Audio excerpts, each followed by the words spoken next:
Connor O'Gara with us from Saturday Down South. Connor, I got to give you some props.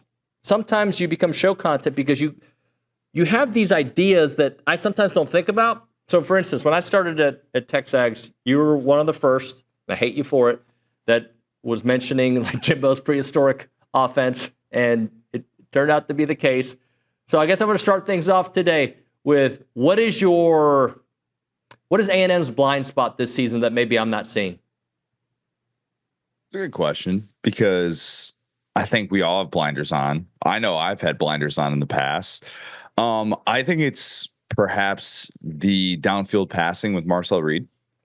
That's the one thing that I don't know is going to get better, just because I don't think we saw flashes of it during his first year as a starter that made me think that's imminent. Now, you might be able to work around that and still have a very productive offense. I ranked A&M as the number 5 offense in the SEC coming into this year 2 in the Colin Klein scheme. I love all the starters back on the offensive line. Love the ground game, especially if Le'Veon Moss is able to make a full return from the knee injury last year. But yeah, the downfield passing, if you can't throw the ball downfield in this conference, you become a lot easier to defend. And maybe that's too simple to look at it, because you can still do a lot of things, but that could be the thing that limits A&M. And if all of a sudden we're talking about a group that feels like you can only play in one style of game, then obviously the potential and the upside is limited. Connor, how much of a difference will it be having some wide receivers that can get some separation? Because I think that was, yes, Marcel needs to grow at that position. But I also think a lot of the guys that he had seemed like they were covered no matter what. Yeah, Casey Concepcion is going to be obviously a huge part of that. And what he did as a freshman at NC State, becoming a freshman All-American, there are high hopes that he can be that guy, because Marcel Reed needs it. I mean, let's just call it what it is. I don't know that the Amari Niblack thing is going to necessarily work out, and he's going to become this stud, unbelievable separator in that offense. I think, he kind of struggled behind Gunnar Helm on the depth chart at Texas last year, but there's still going to be that hope that Concepcion can stretch the field for you, and he can do things that are yard after the catch, that allow a quarterback to feel like, all right, I can dump the ball off to this guy, 5 yards past the line of scrimmage, and he could turn it into 20. A&M didn't have really that guy either last year, and I do wonder what it's going to look like. Noah Thomas is somebody that can fill a specific role, and that's not to say that A&M won't miss him at times. I think he's going to do things at Georgia that they missed, but you're right. They didn't really have that separator last year, and it's kind of tough to run an offense and run a successful passing game when you don't really have that element. And I'll throw in another name, Mario Craver. I thought in flashes for Mississippi State, he was fantastic. Yeah, and how much of that too is we tend to, I don't want to say overvalue what true freshmen do, but I do kind of want to see what it looks like more so against SEC competition. He's a guy that if you look at his production last year, some of which came against those non-SEC teams, you're kind of wondering, all right, how's that going to translate year 2? Is he going to be one of those guys that makes that big jump? They obviously need him to on the outside. So much of this A&M passing game will depend on that, and it'll depend on finding those guys that can have bounce back years or, step up and have that natural progression. And obviously he's somebody that they have high hopes for. Talking to Connor O'Gara here on TexAgs Live, presented by David Gardner's Jewelers. Another thing about this offense, something I brought up with Josh Pate earlier, is that like A&M just has not had a consistent voice at quarterback since I've been here. It has been 2-3 quarterbacks every year, like 21, 22, 23, 24. So I'm just curious what kind of steps Marcel can make if he is the guy for an entire season. Because a year ago, I thought it was going to be Connor Wigman all season, and that didn't work out. I did too. And look, I still have my Connor Wigman stock. I still have my Haynes King stock. It's still there. It's doing pretty well, actually. I don't know. I think I was going to sell high after the Georgia game. All those overtimes, people were just heaping praise on Haynes King, being like, man, he's such a gamer. Look what he's doing for Brent Key. And obviously the job that he's done to be at this place in college football, it's been fun to watch. I know even Aggie fans, that's a guy that you can still root for. But yeah, I think Marcel Reed just being kind of Kellen Mondish would be a win for A&M. Go back to 2020. And I bring that up all the time with A&M because 2020 worked because you had a quarterback that stayed healthy, who knew what he could do in an offense, and you had stability on the offensive line. A&M can do that this year. In theory, that's all on the table. And you might criticize that offense and say, well, it can't do this, this, and this, but it can still provide you that floor. Now, A&M obviously had a great defense to go with that unit in 2020. And if this group doesn't have that, that could be troublesome. But I think just being able to stay healthy is such an underrated thing. I mean, when was the last time that A&M had a quarterback stay healthy from start to finish? It's 2020, right? Yep. Like that's what we're talking about here. I mean, yeah, that's the last time that A&M didn't have multiple quarterbacks starting multiple games. Go figure, it was the COVID season. Well, and you mentioned Le'Veon earlier.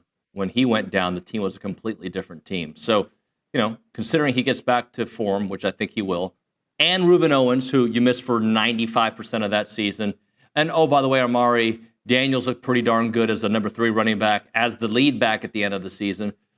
Just what are your thoughts on that running back room? As much backfield depth as anyone has in the SEC.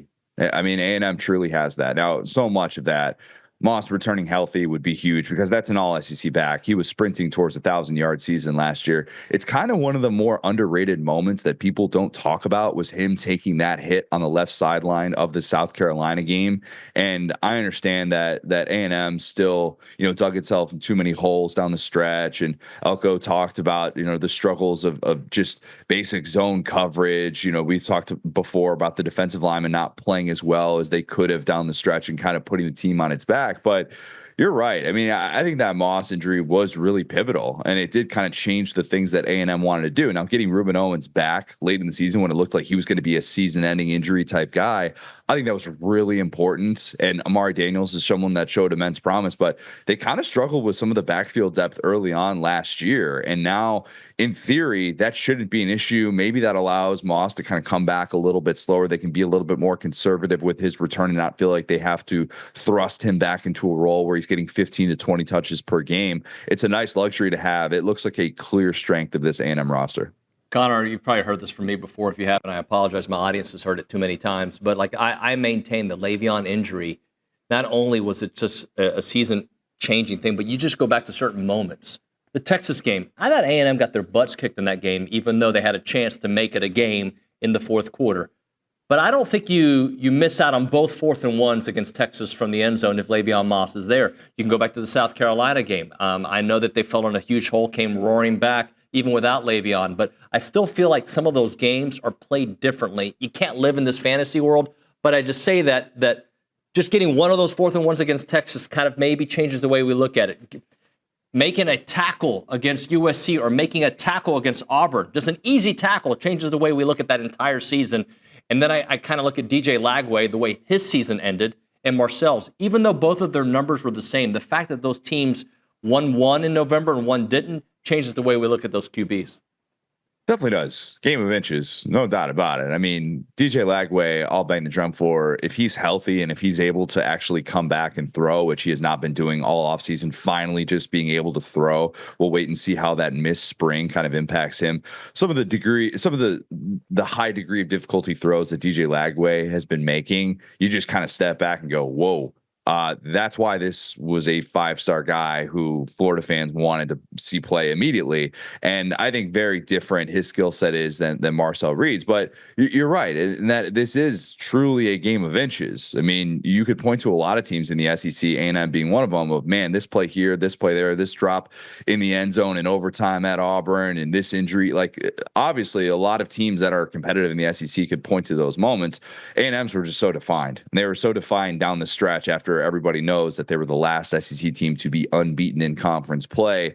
And when you can't take advantage of that, of course, you're going to look back at all those little things that happen. Even if A&M wins the bowl game, if they get one defensive stop down the stretch there, how different is the conversation about this team? And are people saying, oh, well, it's the same old A&M if it's a 9-win season with a bowl victory? I don't know, but it does feel like the margin for error is very slim. Talking to Connor O'Gara here on TexAgs Live. All right, so your coaches' rankings, Elko came in at number 10. Talk to me about how you came up with that number. You have to include the Duke stuff with him.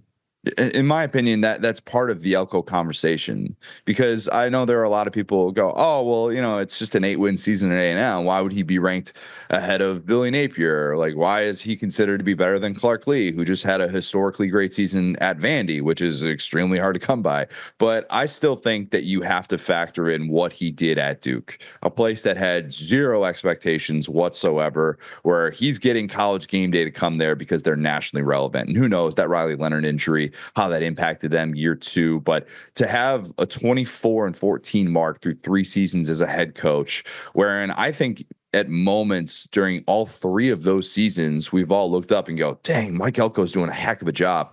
I think that matters. I think that context is important. So I don't think he's quite worthy to be considered, a top 7 coach in the SEC just yet. Let's see what it looks like if you can actually get to an SEC championship or you can finish in the top 15. But for me, I think Elko's done a really solid job during his first 3 seasons as an FBS head coach. As curiosity, why was Mark Stoops number 9, A&M's almost head coach? Yeah, it's tough because I'm someone that's always banged the drum for Stoops as a top 15 coach in the sport. And I'm now just having to get to a place where I have to dock him in these rankings because he is the longest tenured SEC head coach. It did so at a place that was, left for dead. Let's call it what it is. That was a rebuilding job that he took over back in 2013. And they finally see this bowl streak come to an end this past year, just a disastrous year. And there's really not a ton of promise that makes you think that he's going to turn it around. But the guy's the winningest coach in program history. He won more games at Kentucky than Bear Bryant. We're talking about a guy that elevated the floor of Kentucky football and did so with a stretch from 2018 to 2023 that, man, I don't think anybody would have seen coming. Now we're looking at this contract in a much different way, and he feels like someone who is past his prime in Lexington, but I don't think that can be totally written off, but it does feel like he's trending in the wrong direction. Connor, does Georgia take a step back from last year's step back, if that's even a fair way to phrase it? I know that you have Kirby as your number 1. He'd be my number 1 as well if I made a list. But does Georgia take a step back this year? I don't think Georgia misses the semifinals for 3 consecutive years. I think Kirby Smart's too good for that. Now, there are questions about this team in ways that we weren't asking the last 2 years. In the last 2 years, you talked about earlier, what could we have blinders on? I had blinders on with the Georgia pass catchers last year. I thought they'd be okay without Brock Bowers, without Ladd McConkey, because I thought they actually had more depth in that receiver room. And then it ends up being a group that had more drops than anybody in college football. And you're looking at them going, man, who can make a single play that isn't just a wide open catch? And that was the difficult thing for Georgia. But I tend to think this is how Kirby Smart likes it. I don't think he likes being preseason number 1. History has shown us, of course, the last 2 decades, only one preseason number 1 in the AP poll has gone on to win a national championship. It was 2017 Alabama. Georgia was preseason number 1 the last 2 years. It's pretty hard to go, from preseason number 1 to win a title. And I think this year, Georgia being in that maybe 5-6 type range is exactly the type of preamble that they need with a quarterback in Gunnar Stockton that feels a whole lot more like Stetson Bennett than Carson Beck did. And maybe for Georgia, that's exactly what they need. So I do think that while Georgia kind of lacks a lot of these household names in the preseason, CJ Allen's a really good one, Christian Miller on that defensive line, I do think that they're a team that people are going to kind of go into the season wondering, man, are they really about to fall off? No. This is when Kirby Smart is usually at his best. Why is Nuss your number 1? Explaining that to A&M fans is hard, man. That's really, really hard. They're like, I watched Marcel Reed cook that guy, and I watched him just absolutely turtle in College Station. Credits Kyle Field for that. Look, I'm not going to push back on any A&M fans that want to resist that take. I totally get it, especially when you see something in person like that. It makes a big difference. But I still think what Nuss did after that game to be able to improve, to me, it showed that he's as good as there is in the country at just picking a defense apart. I think the ability to make every single throw on the football field and to harness some of those gunslinger ways that he has is what's going to allow him to take another step. And I don't think he's a perfect quarterback just yet. I actually think some of the downfield numbers can improve, but I love the weapons that they put around him with Nick Anderson coming over from Oklahoma, Barryon Brown coming over from Kentucky. And I just think they have a ton of weapons for him to work with. If they can figure out that offensive tackle replacement with Will Campbell, Emory Jones off to the NFL, man, Garrett Nussmeier is going to put up some massive, massive numbers. And I'm just very, very bullish on the things that he showed once he worked through that midseason lull that began at Texas A&M. Well, I was going to say, actually, that game to me, a tale of two halves in multiple ways. I thought Nuss in that first half was amazing. But back to that point, when there is pass rush, and you mentioned the offensive line, that's got to be a major question. A&M's got to figure out their defensive line. I recognize that. LSU's got to figure out losing Campbell. Yeah, and fortunately for LSU, the interior of their offensive line looks really good. But yeah, Nuss isn't going to scramble. I think it was PFF had him for 7 scrambles on the 153 instances that he was pressured. Like, that's just not going to be what he's going to do, and that's not in his skill set. And it's what can you do to kind of work around that. But yeah, LSU I think is a playoff team this year. I think they're one of 4 SEC teams that will make the college football playoff, in part because they should be a top 10 offense, top 5 offense in college football, with Nuss coming back, with Caden Durham, the running back who showed so much promise as a true freshman last year, and some of the guys that they have, Harlan Berry coming in as a true freshman that I think they're really high on as well. But yeah, LSU is in such a different a different conversation if they win that game at Texas A&M. I think we can all say that. How big of a year is this for Brian Kelly, considering he's been good, but he hasn't been, I think, what they expected, although that first year was phenomenal. Yeah, it's put up or shut up time. And that's not to say he gets fired if it's a year that doesn't end with a playoff berth, because I don't think people tend to look at the buyout numbers. A&M might have ruined our perception of what buyouts are, but nonetheless, Brian Kelly is sitting there knowing that his floor has been a 9-win season. He had the longest active streak of 10-win seasons. It finally came to an end this past year because they won 9 games. Now, I do think that at LSU, there is an understanding that you go there, you win national titles. When your 3 predecessors have all won national titles and your predecessor is not even coaching right now, but he still won a national title, there is an expectation that Brian Kelly and that 9-figure contract that he signed, it was going to yield a national title. Year 4 with this type of roster, with the exact defensive coordinator that you handpicked, and Harold Perkins Jr. coming back with Whit Weeks on defense, there is an expectation that now's your time. You don't have any excuses. This team has less excuses, in my opinion, than even that year 2 team that started off number 5 in the country. I think they have more pieces in place that suggest their floor should be that much higher. And if LSU is missing the playoff this year, people who have defended Brian Kelly, like myself, we're not really going to have a leg to stand on, because it will be very fair to question what he can do in these matchups against elite teams. Connor, last thing for you. How bullish are you on Arch Manning and what he can do after watching and seeing everything that needed to be done, but now he's the guy, all the film, all the reps are going to be on him? I think Arch is the real deal, and that doesn't mean that he's going to be perfect. It doesn't mean he's going to win a Heisman Trophy. It doesn't mean that he's going to win a national championship this year, but it does mean, in my opinion, that the people who are saying, it's just a last name, I think they're going to be pretty quiet this year. I do. And I do think that if you look at what he's done in a limited sample size, you realize that you can do everything on a football field with him. And that's the intriguing thing. Even if you just take away the last name, you're like, this dude has size, this dude can run, this dude can locate. He needs to be able to improve with that mental clock. That's the area that's still kind of giving him trouble going into this first year as a starter. He needs to be a second quicker, especially with a very new look Texas offensive line. But man, I'm a believer. I am a believer. I don't think he's going to need to do a ton of heavy lifting with that Texas defense. I think it's going to be the best returning defense in all of college football. And I do think that Arch is going to be set up for a lot of success, even if some of these wins are like 24-10 type victories, wherein he only makes a few of these, dazzling throws. I still think the takeaway from this season will be Arch is a stud, and I'm on record saying this. I think Arch comes back in 2026. I don't think he goes to the NFL draft. I think he wants multiple years as a starter, and I do think the people that are anti-Arch will have a really tough time justifying that argument by season's end.